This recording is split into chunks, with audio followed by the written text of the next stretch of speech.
first of all, I think it's like finally time that you're on the podcast. It's been what, like years now?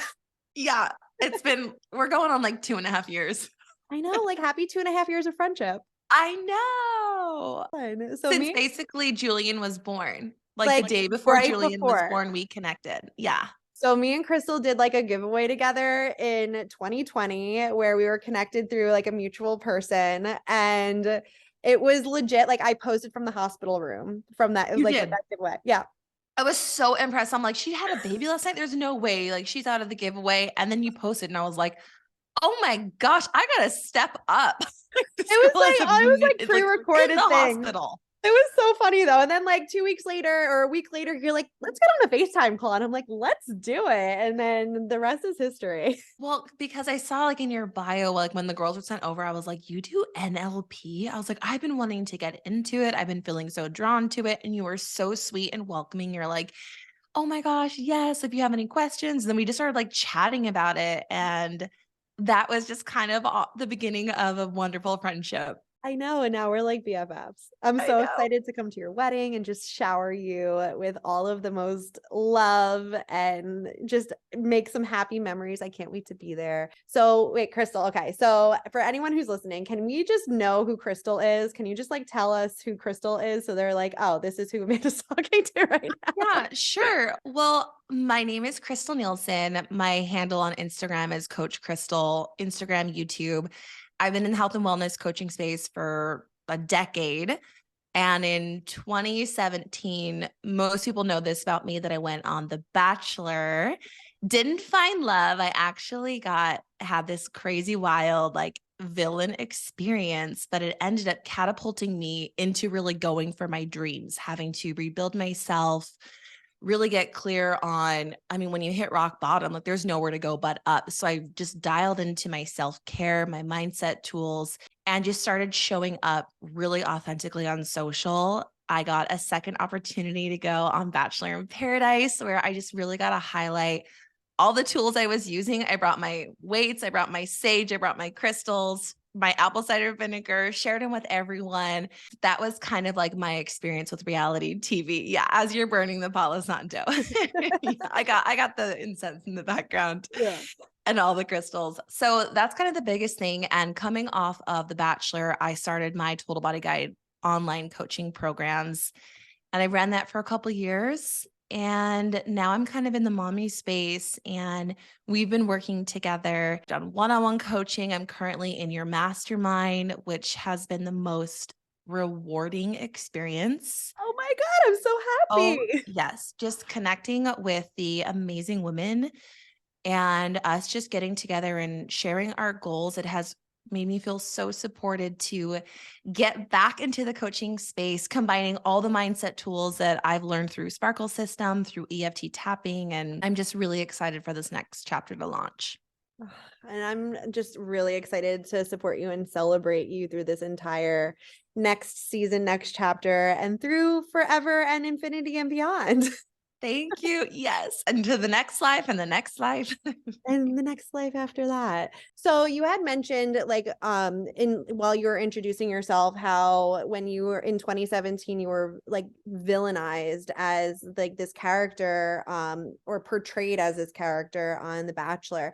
Can you give like a little idea of like what kind of tools you used at that time to help from your rock bottom to build yourself up, like before you entered into like this whole personal development mindset coaching space? Like what were you doing at that point that like allowed you to like come up from that, like rise from the ashes?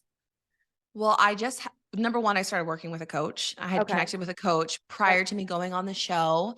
And I had started doing like the deep transformational work. I was going through the Tony Robbins kind of like Okay. rabbit hole. Like I'd gone to UPW in March 2017. So just like So right a then. few months before I went on Bachelor. So I had just began my healing journey. So I Mhm. thought going into the show that I was healed after 5 months of, Yeah. looking within and meditating.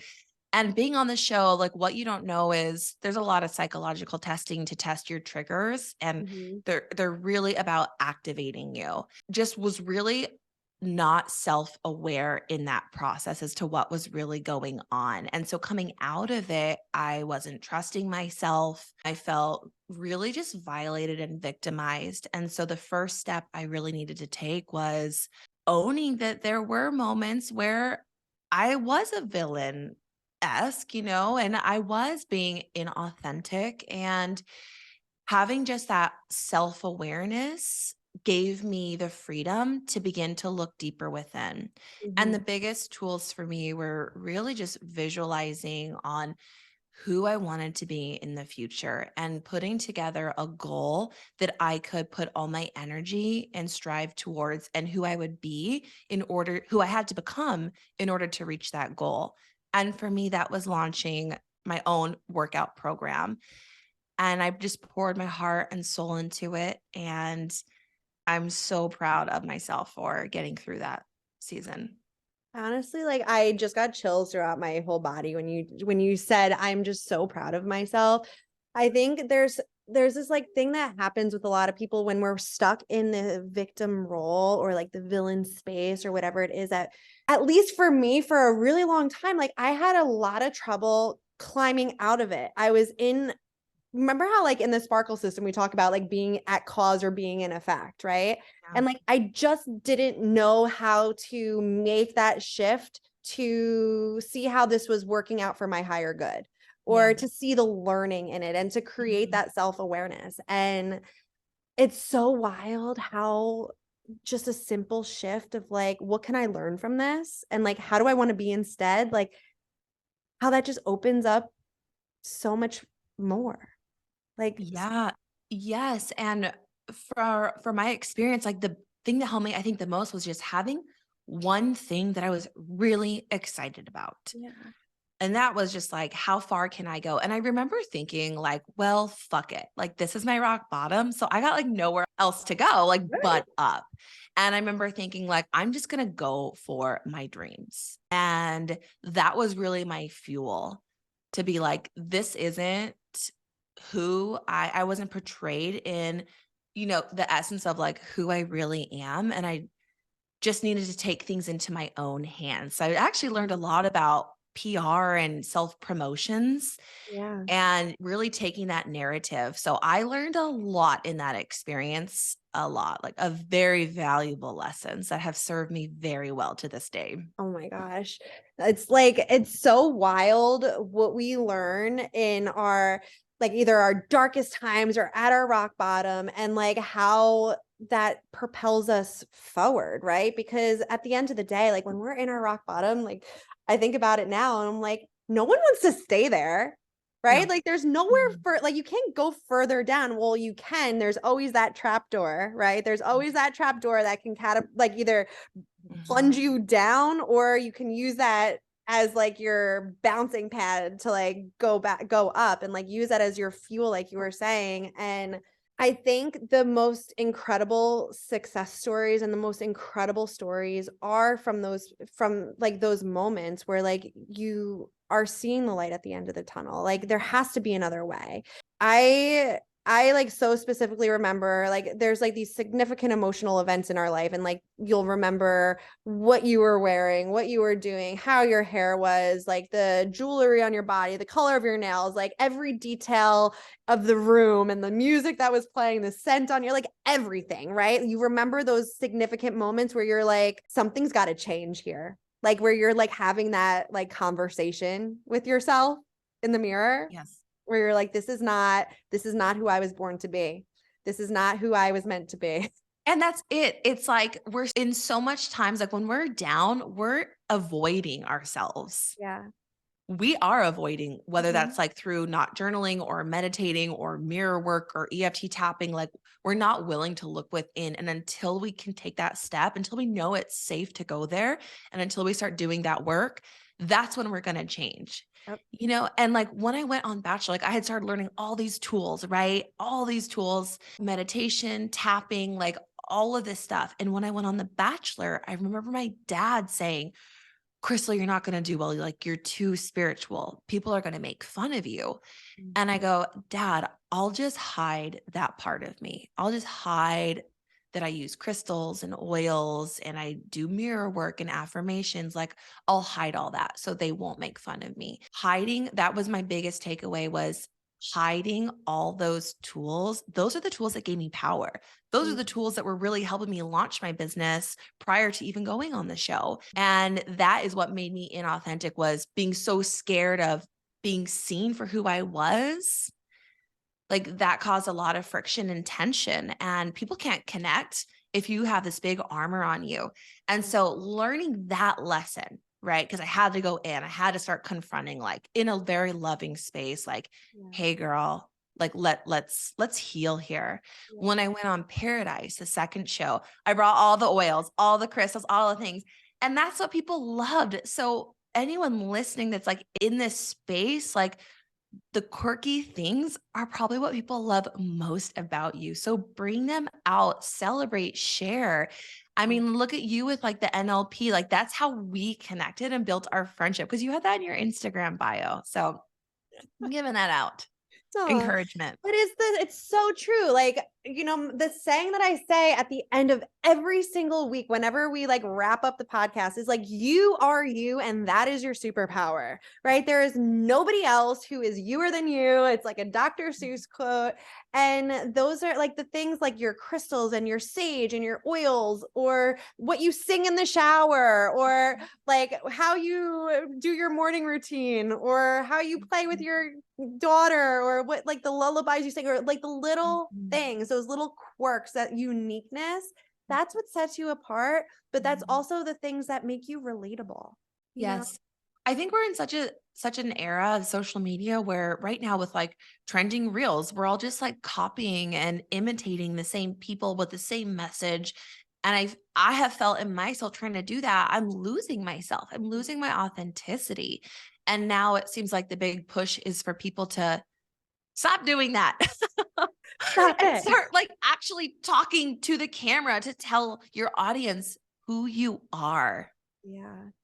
Yeah. And that's so interesting. It's because like when you say it like that, like the reason why that first reel or that first post or whatever goes viral is because someone is doing something different. And then Exactly. everybody else is like, oh, she's onto something here. Let me do that Let me too. just copy it. And then we copy Yeah. it. It's like we're all carbon copies. But the people who are being transparent and being authentic and being vulnerable and owning their voice and really truly like embracing their uniqueness and differences or likes or whatever it is, like that's why people want to be in your presence and in your energies, because like you're raw, Mm-hmm. you Yeah, it's so know. magnetizing, isn't it? When someone's just really like in their power, it's Yeah. so magnetizing. Like I'm really drawn right now to Sahara Rose. Okay. 'Cause she's in this whole goddess season right now, and she is fucking owning it. And I am like, yes, like it is evoking emotions in me of just like stepping into like my inner queen. Mm-hmm. And I love that. And I think back to like moments, even like now when I feel like a little timid to be like bold and, who am I to be like super sexy and post like provocative photos or like whatever that would be. And like, provocative to some or not is like relative, but it is magnetizing when someone is just owning who they are. It's beautiful. And like I feel like that's such a form of self-love too. It's like Mhm. the ultimate boundary even. It's like I don't give a shit about what any of this outside noise is going to say. Like I'm going to do me. I'm going to do it my way. And like that's the magnetism. Yeah. Like just owning it. I was talking to my sister about this, and she did this like queen ritual with her teacher that she's been working with for years. And my sister actually went through this visualization where she imagined herself like as a queen, like stepping into her inner queen and like walking. And on one side, she saw people like hating on her. And Mm-hmm. the other side, she saw people like rooting for her. And the thing is, this is the queen is always going to have, that dichotomy and that juxtaposition of people who like love her, people who are criticizing her. But the queen's role isn't to conform to everyone to like her. She needs to walk her path and Yeah. like serve the highest good. And like, yeah, that is like in your ultimate power. Yeah. Wow. No, that's so fierce too. Mhm. I feel like that's also like that's like the ultimate form of like commitment to yourself and to just show up for the reason why you're here. Like the whole idea of like the queen archetype, even, when we logged into this call this morning or this afternoon, I guess, or this morning for you, this afternoon Morning for for me. me. I like the first thing I saw was that gorgeous amethyst crystal behind you with the Oh, crown on it. oh, you like that? And like you're bending over, you have this light going, you're dressed all in white. And I'm like, you are radiant goddess today. So, like, what are some of your self-care, self-love practices that allow you to embrace that like inner queen, inner goddess energy right now? Well, to be totally transparent, being a mom has been a struggle for me, like really finding that time for that self care. So it really is just like flexing your discipline muscles Yeah. and just with consistency. Yep. And so today I had to find like, I did a workout in my gym Mhm. downstairs in our garage. And Yeah. yes, I battled a mosquito the entire time, but I got my Rude. workout in. And it was such a win because I think sometimes we think we have to go to the gym. We have to like drive there and then find childcare or the nanny doesn't come and like you're stuck with the baby. So finding realistic ways to make your goals happen for me, that's working out at home. It's Yep. quick, convenient. I did a hair mask, I showered, and then I went on Pinterest last night and actually planned out some outfits for the week that Ooh. really help with feeling a little inspired creatively. Cause sometimes as moms, especially moms and business owners, we're so busy. Yeah. And when we're in like a intense season, like we're shutting down like in our brain, our creativity, like when we're Mm. stressed. And so if you are finding yourself blocked creatively there, Pinterest is an amazing tool I use to get really inspired and to bring forth my creativity. So I planned out my outfit, planned out how I was going to do my hair, and I had a plan for my day. So that is the best thing for me in this season to really show up for myself. And I think it was that it's the perspective of I don't have to get ready for this podcast. Like I want to adorn my body. Like I want to celebrate who I am and while I love being in sweats and I'm an athleisure girl all the way, like there are moments when I want to just celebrate my essence. Yeah. And Well, today's that day.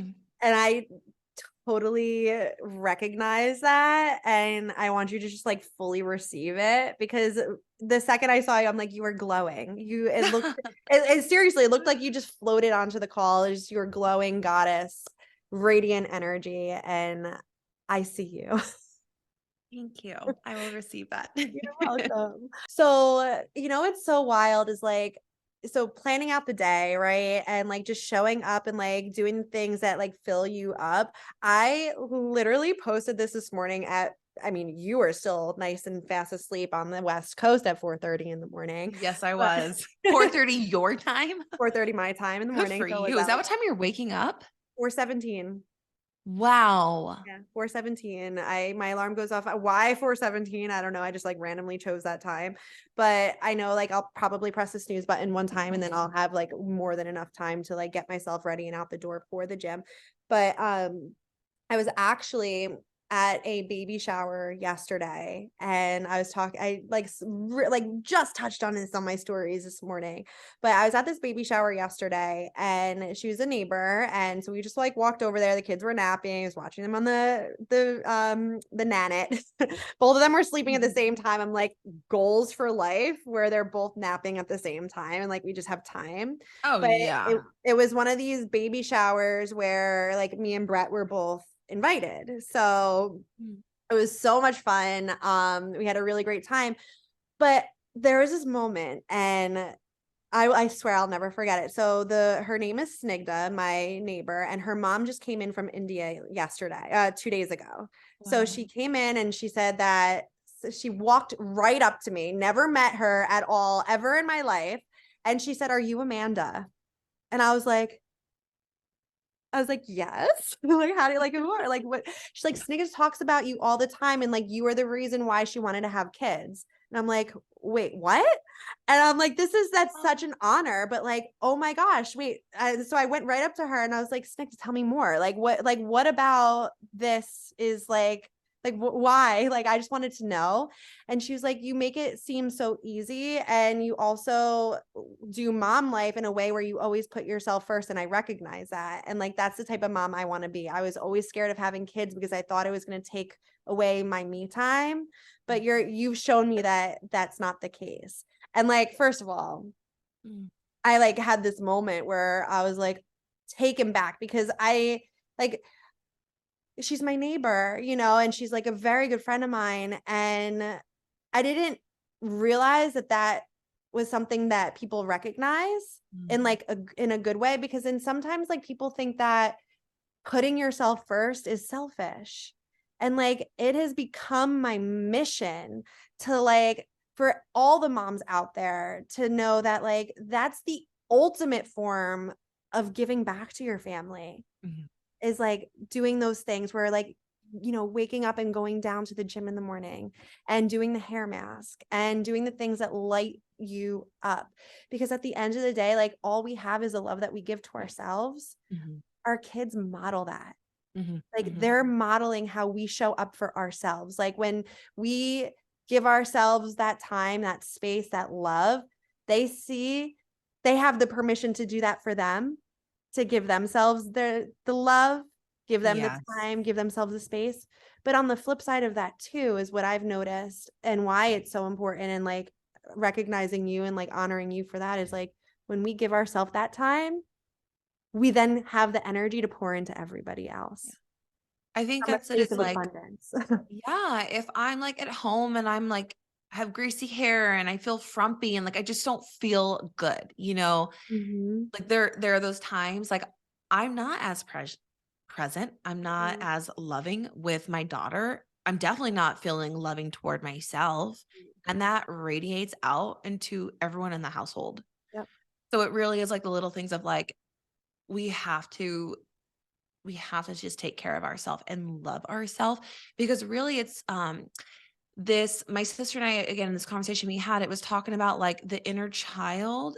Comes a time when like our wise older self cares for, like takes on like the inner child, right? Like they like come together and like we're reparenting ourselves. Yeah. And that's how I feel when I like show up for myself in those ways. And whatever way that looks like for me, that looks like setting up my day for success, where like physical movement is an energy expression to like Yeah. center and ground me. That is how I love myself. Yeah. And Then I get to love my daughter more because I loved myself first. right. And like, how beautiful is that? Yeah, Like, it's that's super special. that's so special, right? There's no form, like, for me, that's not selfish at all. And I think something that like us as moms, like, we, at least for me, like, I was struggling so hard with like mom guilt in the beginning, where I'm like, if I go to the gym, or if I, do my hair or my makeup, or like spend time to get ready for me, like, I'm taking time away from my baby. But like, at the end of the day, what I noticed, at least like in early mommyhood, like, it's still early mommyhood. I mean, let's be honest, both of us we're 2 years into it. It's like a very small percentage of our A actual lot to life. learn. There's still a lot to learn, and like, thank goodness for that. But what I realized, like, in very, very early, like newborn into like infant stage, was that like, I was so stressed out, and so like, I felt like the candle was burning on both ends, because I wasn't giving myself the time that I needed or deserved, And then on the same note, like, I was getting like, I was just like catching small resentments for like other people in my life. Like, I was feeling resentful towards my husband, that he can go out and like do this and do that or whatever it was. And then I would feel like obligations to like take care of my baby, and like look, and I love my kids more than anything in the entire world, but like, let's be real. Like, sometimes it's just like, are you kidding me? You pooped again? Like, are you kidding me? You need to eat right now. I was just about to do this. But like, when I finally found that balance of like, okay, yeah, I do wake up at 4:17 in the morning and I don't fucking like getting out of bed that early. It sucks. But I love how it makes me feel and how much more, like what you said, present I feel, and how much more happy I am around my kids, and how much more like, oh, like I'm just like more in tune, and like they regulate to that. Mm-hmm. Oh, they do so much. What was like the biggest thing after you first had Julian where you were able to start taking care of yourself kind of in that way? Were you able to like separate from the mom guilt and like pour into yourself? Was there like a moment? Yeah, it took time, I think, to really find the groove and find the balance. And I think you would probably agree, right? Like it just takes like you have to come up with your own rhythm that works for you. Um, I had a really hard time with breastfeeding, and I had a really hard time with like all like just the first 9 months were just really like a struggle for me because I just felt very tethered to him, and I wouldn't give it up for anything. Like it was very special. And when I stopped breastfeeding, I felt like I got myself back. Yeah. And that was when I was able to finally like just embrace like, and we're never going to be the person that we were before kids. But like I was starting to see threads of like pre-baby Amanda coming back through, if that makes sense. Like the passions were coming back, and like my motivation and the momentum and like real drive. Um, I don't know what that defining time was, or like what the turning point was even, but I do know once I started formula feeding him and I didn't have to like, he wasn't just on my boob all the time. Like, I love you, Julian, if you're listening to this years and years and years from now. But like that was more of like that. I was claiming myself back. So with Cam, when Cameron was born, I breastfed him for like 6 or 8 weeks. And I'm like, I don't want to like, I didn't love the pregnancy stage and I didn't love breastfeeding. And I felt like that took me further away from who I was versus the goals that I had, if that makes sense. You know what? I relate so much to that. And I found like with nursing, I did find like myself like really resentful because it just felt so one-sided. Like Yeah. only one person's pregnant, Yeah. like your partner, like the Mhm. husband, the spouse, like he doesn't have to change his workout routine, what he eats, what he drinks, what he does, like nothing, like unaffected. I'm sure like emotionally there's some stuff there, but like physically unaffected. Yeah. And especially with nursing, like I loved nursing, but what I didn't love about it was that whenever she would cry, everyone handed me the baby. Like I was the one who had to take care of everything. Mm-hmm. And I find that that was just a reoccurring pattern in my life where I feel like I'm always the one, like as the parentified child, like I always have to take care of everything and having that just put on me constantly, I found it was challenging. So while I did love nursing, I was really happy to conclude that chapter. And I did it for the first 11 months. But I'll tell you, I'm planning for the second one that I don't know if I'm going to breastfeed. And I'm totally okay with that. So I feel like splitting the responsibility feels fair. And that's where I'm at with it right now. And I'm good with it. And that's okay. And that's perfect for you. And if you're listening and you loved your breastfeeding journey, like by all means, like we're all moms here. We have our own unique experiences, and like that's what it all comes down to, and like owning it and not having to feel guilty about it. Totally. And there were people like with Cameron when I was like like making that decision if I was going to even breastfeed at all, like there's always something that someone's going to say, whether it's from family members or internet world or whatever. But at the end of the day, it's your body and it's your decision. And like, I felt so empowered making that decision for myself. Yeah, it's the queen Yep. walking her path. There are people that Full are gonna support circle. her, there are people that are gonna criticize her. Yep. not her job to conform to everyone. It's her job to stand in her truth and like walk forward. Yeah. And I think that's so true. It's like when we have that, when we can make decisions and hold that commitment to ourselves, we can build up so much confidence that way. And Mm, like those commitments create progress, which fuel motivation and momentum for us to keep going. So if you're finding and that's why planning my day the night before, it gives me structure and routines and commitments where I just get to have all these wins that I'm showing up for myself. And guess what? We all know what to do. Like we know how many times a week we need to work out, but if we're not showing up for the workouts, we're not going to get that progress. right. And so it's like, no, like trust in your higher self, future self, the self that embodies the goals that you Mhm. want. Let her plan your week, and you each day just show up. Just show up. Give yourself the wins, those huge Yeah. wins in the littlest tasks that we can accomplish. Ooh, I love that. So, what would be a tip that you would give our listeners right now that like if they're having trouble like just showing up, what helps you just show up even on the days that you don't want to? Yeah, well, I think for me, when I'm in a state of just like feeling really overwhelmed, I just sit my ass down and I like mind dump and just like journal out whatever needs to come through. And Mhm. then I like to make a list of to dos, like all the things that I have in my head. And then I just start prioritizing them and scheduling them. Like everything's written down, everything's out of my head, it's on paper. I can look at it, I can organize it. And I prioritize like, can I park this to next month? Does that need to happen today, tomorrow, end of the week?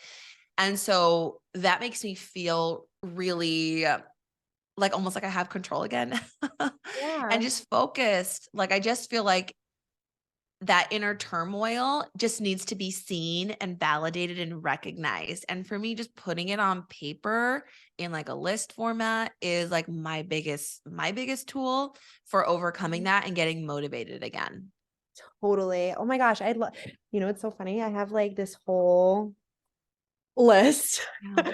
of stuff right here. And like, I think what's so empowering about the list too is like we have like again like all these things that come up in our heads. And then like once it's down on paper, you just like take that breath. You just like breathe again. Because what are we doing? We're like giving ourselves that moment to be seen. It's like looking in the mirror. It's why I find like if I'm in a funk, I'm not going to yoga. Like I'm literally like I'm not getting dressed. I'm not getting ready. I'm like literally avoiding looking at myself in the Mhm, mirror. Right. mhm. And so they say like our biggest fears are the biggest lessons for us to overcome. So it's just like, where are you having the most resistance? Is it talking about money? Is it working out? Is it tapping in front of the mirror? Is it like, what is it?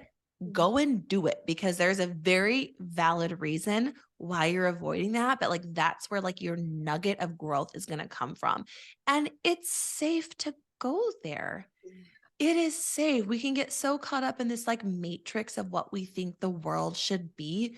But like, we're not like, we're here for a greater spiritual reason and purpose. Like, let's come back to that. Be like, our soul's here to experience and evolve, not just like stress out about money and like run errands at Target or whatever. Like, Mm. find the joy in the soul. And I think that always like comes back to me where I'm like, whoa, like I'm having this like human experience. This is actually really cool. And I'll tell you, like, that perspective has really transformed my like intimate life, like with my partner. Just being like, instead of sex feeling like this obligation or like this chore, sometimes it does, sometimes it doesn't. But being like, this is the one person in the world that I get to explore this one special part of me and aspects of me. Like, that has been really transformational. Oh my God, that like hit my Mhm. heart. I never thought of Oh, it like that. It's yeah. so like there's just so much goodness in everything that you just said. I'm like kind of like letting it all integrate, but like the one thing that really landed what you just said right now is like that one person where like for me like the last like couple years since having kids like there's a lot of resentment that's built and a lot of like one-sidedness and a lot of like come on like can't you just get it like where I'm like why am I acting this way. I had a conversation in the car this morning with myself, literally with myself. And I'm like, Great. I was on the way to the gym at 4:17 in the morning, having a conversation with myself. Luckily, I wasn't having a conversation with anyone else that early because my You're brain just was ranting. just ranting. And I'm You're just like like, mind dumping out loud. yeah, I'm like, man, I'm like, I'm here to have fun. I'm here to have a good fucking time. I am here to love on Brett so much. Like, he is my person. Like, oh, why am I so mean sometimes? Why am I so resentful sometimes? Why am I doing this shit to myself? And I literally had this conversation with myself this morning. And like, yeah, like I love Brett so much. And then there's days where I'm just like, don't touch me. Like, I'm over, like, I'm just like, my mind is in a million places. And I had that conversation this morning. And the fact that you're saying that right now, where like he is the one person, the only person that I ever want to explore that part of me with, like, how special is that? It's super special. And I find that when I'm like, don't touch me, or like sex is an obligation, like, I don't want to have sex, you don't deserve it. It's like somewhere along the way, we started putting the pussy on a pedestal and like making men like earn it. And while like there's some element to that, like that makes sex transactional. Mm-hmm. And it's like, you need to do this in order for me to sleep with you. But like, Yeah. that isn't actually healthy. That's No. really a not healthy perspective. So I find that when I'm kind of in that season of like, don't touch me, I'm actually in my masculine energy and I'm not really in my feminine, because feminine energy is about flow and receiving. Masculine is like going and hard and tense. Mm-hmm. And so I know that I need to soften, and I also need my feelings to be seen and validated, because Yeah. and the biggest mistake that I have made, and I think a lot of women can relate to this, is that we expect our partner to take care of us, to see us, to validate us, to do the things, but we need to do them for ourselves so that when we can show up in our partnership, we're showing up as like two beings evolving together and experiencing together, not needing the other person to like fill us, because they'll always fall short if that's the way we're looking. And that's actually quite unfair, because if we were to flip the tables, I wouldn't want that. I wouldn't want my partner to make me be the one to make them happy and fill all their needs. Right. Right? Right. No, you want to be the person who's doing it for yourself, just like they're the ones filling their own cup. And then you come together and you're like this power couple. Yeah. And Like, that's why you go to the gym and you feel sexy in your body. So that right. when you show up, like you put on that sexy lingerie and like you like adorn your body, like you feel good, you celebrate it. Yes. So it's like, again, like that full circle moment, like show the F up for you and literally watch your entire life change. Like your relationship with your partner, your relationship with your kids, your relationship with your business and life and love and the pursuit of happiness and everything that matters and all the things in all areas. Yeah, and the biggest thing right now, like if that you're looking at that you have the most resistance to, that's what you need to go look at first. Yep. Yeah. And it's safe to go there. It is safe. Just sit, maybe journal it out, or just sit and put your hands on your heart and breathe and close your eyes and just get curious. Just get curious about it. Be that curious observer of your life and just fucking do it. Yeah, girl. I I will love say I was quite stressed this morning, like, because I spilled my coffee. It was like a whole thing, but like we're human, like we're gonna like fall. And that isn't what like determines our worth. It's being able to shift back and into an empowered place. right. Like you're a human, you're meant to have the human experience. You're meant to spill your coffee or have a bad Mhm. hair day or forget to brush your teeth or whatever it is. Although I never really forget to brush my teeth. I say that a lot, but it's like not actually a thing. Oh yeah, I never forget to brush my teeth or I don't floss. know. That's like important, but like it like shit happens. And it's Mhm. just a matter of how you, I guess, bounce back from it and like what you're making it mean in the long run. Like, are we gonna stay there? Are we gonna wallow in self-pity, or are we going to use this as a learning and an experience and be like, okay, now we know better for next time, or now we know different for next time, you know? 100%. And like my last tidbit on that is, the more I find like that I'm being critical of like my partner or someone, anyone, like the harsher I am being to myself, Yeah. harsher I'm critiquing myself. So that's always like such an awareness for me where I'm like, whoa, how am I talking to myself? Like what's going on in here? Because then I'm just projecting that out to like the relationships out there. Yeah. So that was like, that's always something that comes back to me to be like, okay, ground and center, get in my body and like love and appreciate me, give myself what I need, and then I can show up for others.